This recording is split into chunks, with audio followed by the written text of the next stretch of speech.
అలాగే రామ్ నితిన్, నేను మ్యాడ్ 1 చూసినప్పుడు I felt that as young గా ఉన్నారు, నేను ఒకప్పుడు ఎలా ఉండేవాడినో అలాగే ఉన్నారు.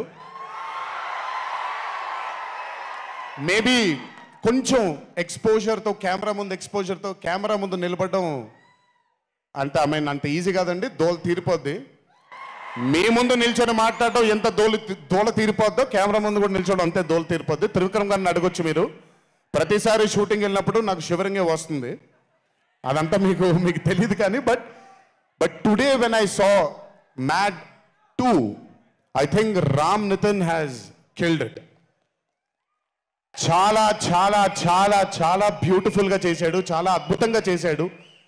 కామెడీని పలికించడం చాలా కష్టమైన పని అండి యాక్టర్కి, అందుకే నేను అదర్స్ 2 చేయట్లేదు, కొంచెం భయపడుతున్నాను మళ్ళీ జీవితంలో కామెడీ వస్తుందో లేదో అని. But amazing Ram Nitin, way to go brother, చాలా లాంగ్ ఫ్యూచర్ ఉంది మీకు, కీప్ ఇట్ గోయింగ్. నాకు మామూలుగా 2011లో పెళ్ళైంది నాకు, 2011లో పెళ్ళైంది నాకు. వీడప్పుడు చాలా చిన్న పిల్లోడు. ఓ రోజు మామూలుగా అసలు మాట్లాడడానికి కూడా భయపడేవాడు. నేను ఇంట్లోకి వస్తున్నప్పుడు కూడా లోపలికి వెళ్ళిపోయాడు, ఎక్కువ నాతో మాట్లాడేవాడు కాదు. సో నేను కూడా చాలా ట్రై చేసేవాడిని, వీడేం మాట్లాడేంటి నాతో, వీడు కదా మాట్లాడాలి, వీడు మాట్లాడేవాడు కాదు. వీడు ధైర్యం చేసుకొని మొట్టమొదటిసారి నా దగ్గరకు వచ్చి ధైర్యం చేసుకొని చెప్పిన ఒకే ఒక మాట, బావా నేను యాక్టర్ అవుతానని. అంతే ధైర్యంగా నేను కూడా నా సపోర్ట్ నీకు ఉండదు, పోయి సావు అన్నాను. అంటే చెప్పాను కానీ బట్ నాకు ఎప్పుడూ ఒక చిన్న భయం ఉండేది. యాక్టింగ్ అంటున్నాడు, సడన్గా ఇంట్లో నుంచి ఒక 4-5 మధ్యలో ఉండే వ్యక్తి ఈరోజు అందరి ముందుకి ఎక్స్పోజ్ అవ్వబోతున్నాడు, ఎలా ఉండబోతుంది తన కెరియర్ అని ఓ భయం ఎప్పుడు ఉండేది నాకు. కానీ ఏ రోజు నాకు వచ్చే ఒక సీన్ కానీ నేను ఇలా చేద్దాం అనుకుంటున్నానని కానీ ఏ రోజు చెప్పలేదు. ఎందుకంటే నేనన్నా నాకేమీ చెప్పొద్దు నితిన్, నీకు కావాల్సింది నువ్వు చేసుకో, ఆ ఫ్రీడమ్ నీకు ఉండాలి లైఫ్లో, ఒకళ్ళ షాడో ఒకళ్ళ మీద పడకూడదు నితిన్ అని.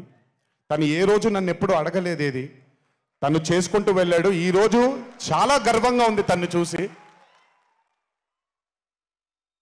And this has happened because he's worked with good directors, మంచి దర్శకులతో మంచి నిర్మాతలతో పనిచేశాడు కాబట్టి తనకి ఈరోజు తను యాక్టింగ్లో తను ఎక్సెల్ అయ్యాడు అని అంటే అది దర్శకులు నిర్మాతల వల్లే. నితిన్ గుర్తుపెట్టుకో, always believe in your directors and always believe in your producers and more than anything believe in your heart. God bless you. ఇంకా చాలా ఫ్యూచర్ ఉంది, కెరియర్ ఉంది నీకు. ఇంటికి వెళ్ళిన తర్వాత మాట్లాడతాం మళ్ళీ నీతో. బట్ వీళ్ళందరికీ కూడా నిజంగా ఐ మీన్ రాజేష్ గురించి చెప్పాలి. ఆయన సత్యం రాజేష్ అంటారు, నేను రాజేష్ అంటాను. చాలా కాలమైంది కలిసి తన్ని కూడా. నిజంగా రాజేష్ తీసుకొచ్చినటువంటి లాఫ్టర్ నాకు చాలా కాలమైంది, మనసారా నవ్వుకున్నాను. Rajesh, thank you so much for, అదే విష్ణు గారు ఎలాగైతే ఇన్నసెంట్గా ఉన్నాడో నువ్వు అంతే ఇన్నసెంట్గా ఉన్నావు ఈ సినిమాలో. But beautiful Rajesh, many more movies to come, many more. మమ్మల్ని ఇలాగే నవ్విస్తూ ఉండు. అండ్ అలాగే కార్తికేయ, మీరు పేరు ఒకటేదో ఉంటే మీరు మార్చుకున్నారని నేను ఎక్కడో చదివాను. But Karthikeya, he was amazing. Many more movies to come, many more movies to go. Believe in yourself. Just అందరూ కూడా హంబుల్గా ఉండండి, పని జరిగిపోద్ది. So good. అండ్